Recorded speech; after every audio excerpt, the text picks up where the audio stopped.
long time coming, guys, but I have finally, okay, after like, I don't even want to tell you how many times this took to actually acquire, okay, but I have finally got myself a poisoned arrow Anubis.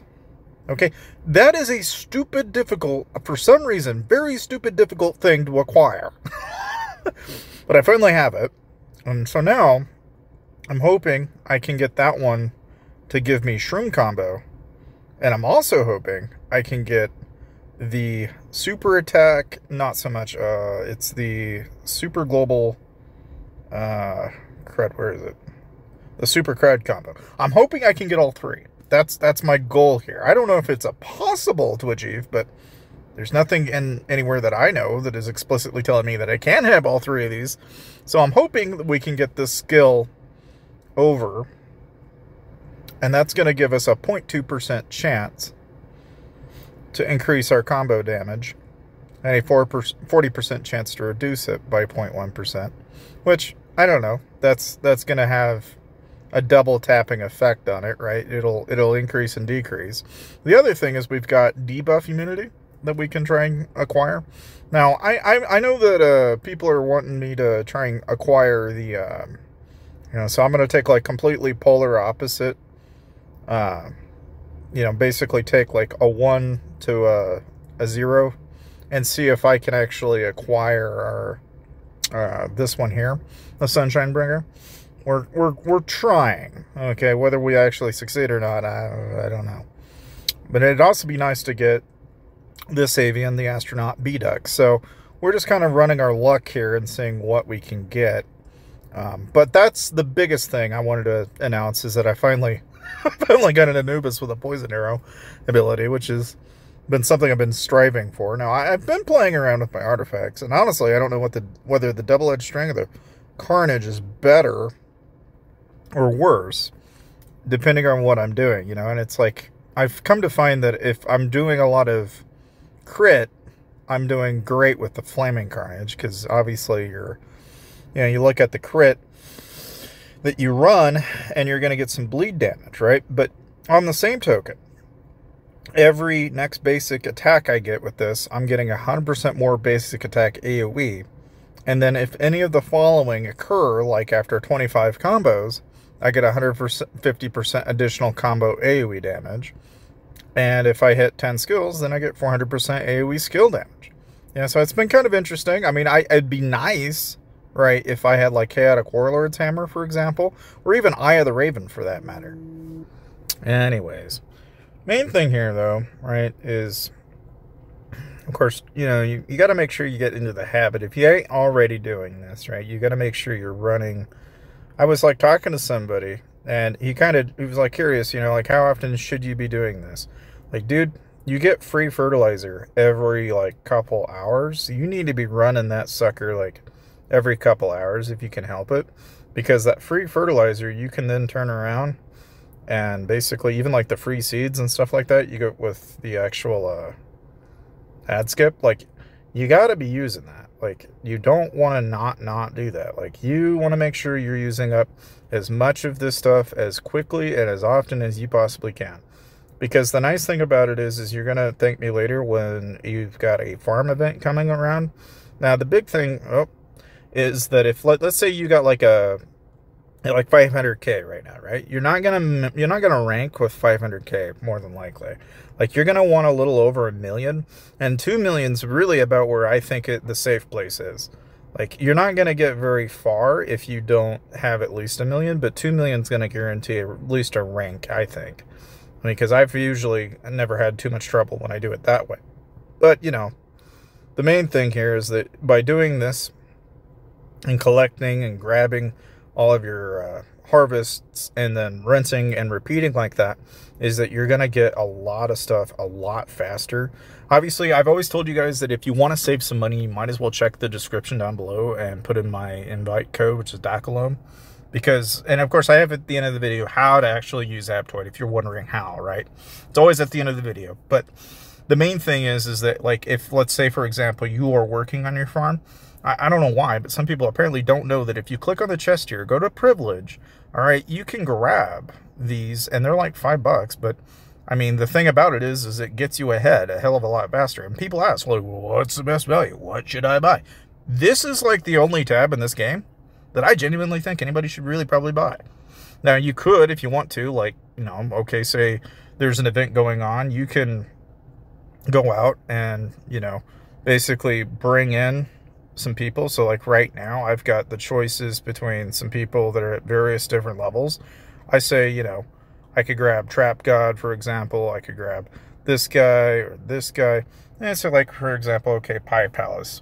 He's on my team. So, all right, cool. Fantastic. So now I've got Pie Palace and me, and on the way we go, right? Make sure you're doing that for the Shroomie Tournament. I'm just going to grab him because he's 53K, I'm 52K. We're about the same rank, so that's probably not a bad thing. And then the nice thing about building a team here is, obviously, I think the best teams that I could tell, at least in the late game, were the people that were running Plume Monarch and Prophet, right? But I think there could also be a case for people that are running like Martial Sage and doing that with Plume Monarch. But the biggest thing, or the biggest indication of whether you're going to win or lose and where you're going to rank, is really determined by your power and how far you are in the actual story, as well as like what your overall stats are, what your build is. So, I mean, don't stress the Shroomie Tournament by any length and amount. But the main thing I'm trying to get at here is that, like, if you want to, you know, go into those pay-to-win events, like when they come up, like right now, on the 23rd, we got a lot of big changes coming. And there's more gear and more items. Like, the big thing is the Fortune Cat. So, like, if you didn't already know, you can actually buy gems and stuff like that. So, this is like their in-game currency. So, you can basically turn around and use Aptoid to buy these, as well as then reinvest and buy up. So, like, for example, right, I'll show you. So, like, for example, if I grab a pile of gems, you'll see here, it'll pull up on here. And then you can actually buy with, you know, credits, your PayPal, whatever, what have you. And you can basically turn around and basically then reinvest them back into Fortune Cat. And you'll actually get a little bit more than you normally would on top of that.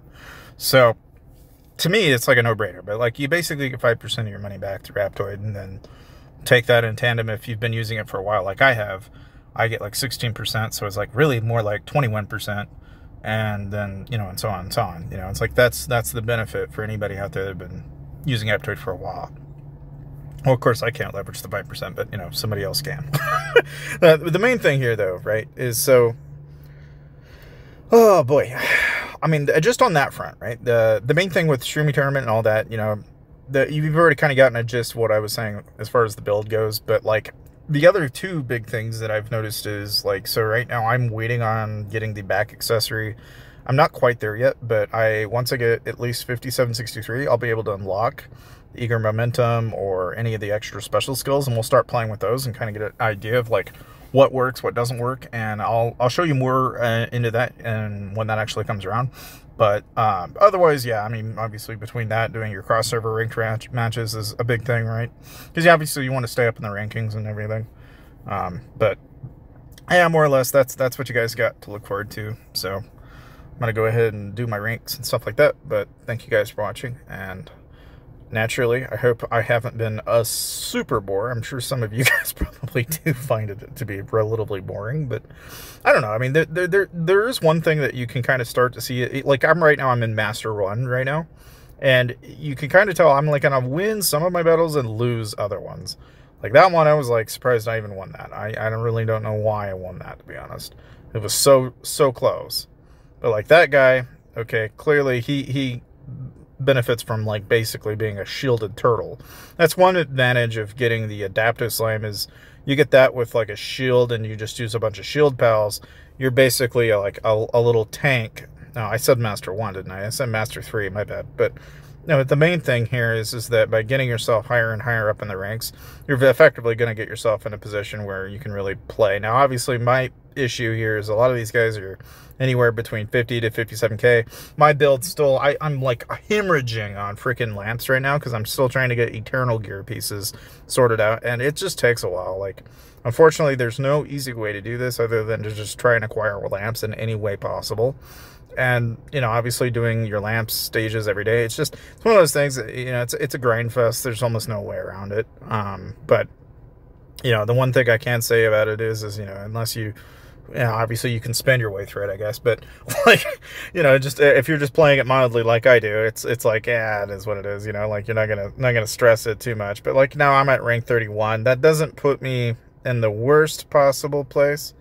I'm like at least I got 9 ranks till I have to worry about it, but you know, like that's kind of the idea. And then of course I'm saving my glory for the awakening crystals now, since all I need really, if anything, is I can basically turn around and use these for the classic awakening, and I can just grab global attack and just currently keep upgrading that to basically get the most amount of damage. And then basically in the souls, I'm just upgrading my global combo / my bloodstained blade to get the global attack that I need.